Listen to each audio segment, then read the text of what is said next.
Okay, so I'm here with Karen Stollmeyer. She is the hippotherapist for Horses Helping Humans. Not to be mistaken with healing with horses, correct? Correct. All right. So you are the hippotherapist for Horses Helping Humans, but you also have many other titles behind your name. What are some of them? By background, I'm a speech language pathologist as well as a yoga therapist and a yoga teacher. Okay. All right. So tell us, what exactly is Horses Helping Humans? Horses Helping Humans is a locally registered NGO that provides hippotherapy or therapeutic horseback riding for children with autism and other special needs. So how long has it been established in Trinidad? About 3 years. Me and my husband founded it in 2012 here in Trinidad and Tobago. But this was an idea that I'd had for quite a while. I used to live in the States, and when I was in Miami, I actually founded Horses Helping Humans in about 1999. But it didn't work out back then because the logistics of running it there were very complicated. So it didn't actually pan out in the long run there. So it's an idea that's been in the works for quite a long time. And from what you were telling me, it's a really great amalgamation of a lot of things in terms of you being a therapist and your love of horses, correct? So you want to tell us a little bit more about that? Well, it's the perfect combination for me to really bring what I love to do on my off time, my hobby, my passion, which is working with horses, together with my career, which is working with people, and helping the two bring together this synergistic therapy that has such wonderful effects on the children and, in fact, anybody who comes to work with us and the horses. Exactly how does interacting with the horses help the children with autism? It helps them in a lot of ways. Children with autism have a hard time connecting with those in their environment, and they also have a hard time a lot of times integrating their sensory awareness. So they have a lot of sensory issues that leads to a lot of behavioral problems simply because there's a lot of frustration that they experience in not being able to communicate effectively or even regulate themselves internally. So what the therapy does, it helps to bring them out in a lot of ways. The children love the horses, even though sometimes some of them are quite afraid when they first come.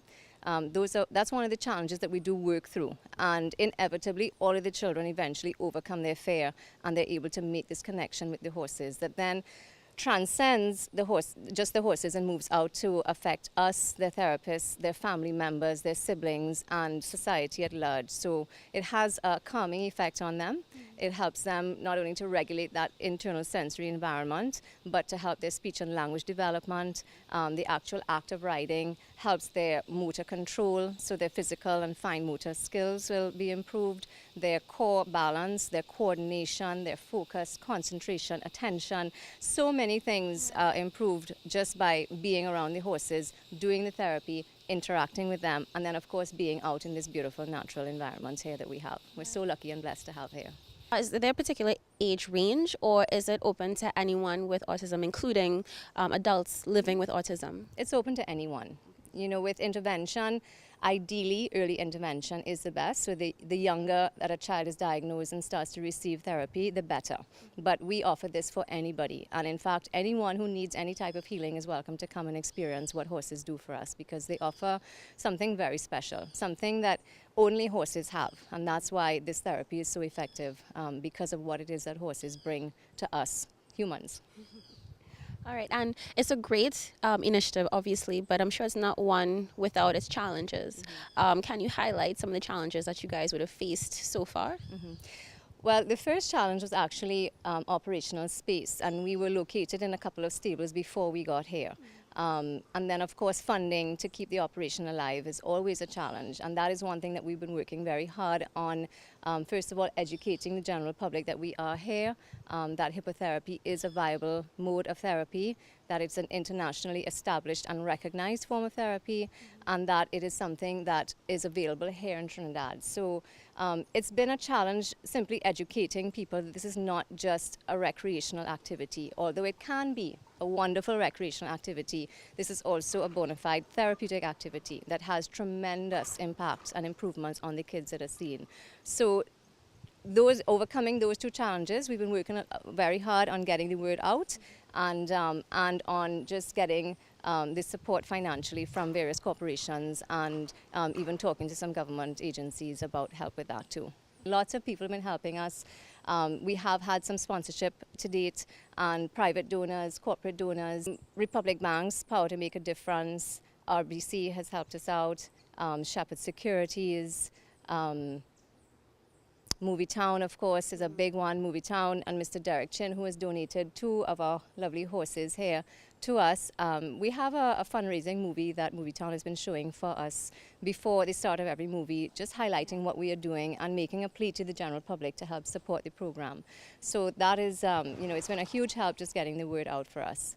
So the reason that we were talking about the challenges with funding and why we are working so hard to get funding for our program, because we try as much as possible to give our therapy free of charge to as many children who cannot afford it as we possibly can.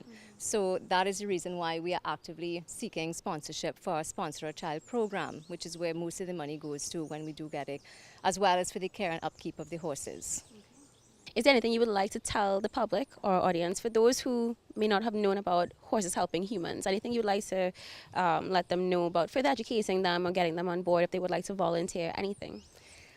Sure, we do accept volunteers here. Of course, we like people to want to get involved and to simply become more educated about how they can help individually with the autism awareness movement, and maybe helping us or helping anyone else who's involved in this, and just for people to support each other and for people to support families and children with autism and any other special needs that they may have, so that we become more aware and we allow these people to become more integrated into our society, and that we recognize them as our brothers and sisters and friends and relatives, and not people that should just be excluded or forgotten. So really, with Autism Awareness Month, is for people to start to make that effort to be more aware, to be more inclusive, and to be more connected to people rather than shutting them out. As far as you know, has that been happening though? People being a lot more, I don't want to use the word tolerant, but a lot more accepting and understanding of children and adults living with autism? I think it's coming. I think it's something that people still need to be more educated about and to be more exposed to, so that if you do see someone in public who has a child with autism, you are aware that maybe the child is acting out because of that condition and not because the parent is a bad parent or because the child is a bad child. I think it is coming, but I think more awareness and education is definitely still needed as a whole in Trinidad and Tobago. So we just saw a session with Elijah, who is 5 years old. So how long has he been involved in this particular therapy? Elijah's been coming for about 6 months now. And he's one of the kids that we've seen a lot of improvement with. When he first came, he was very fearful of the new environment and of the horses, but very intrigued at the same time. So his curiosity helped to overcome that fear. And now he loves his sessions, and we've seen a lot of improvement in him. His attention span is a lot better.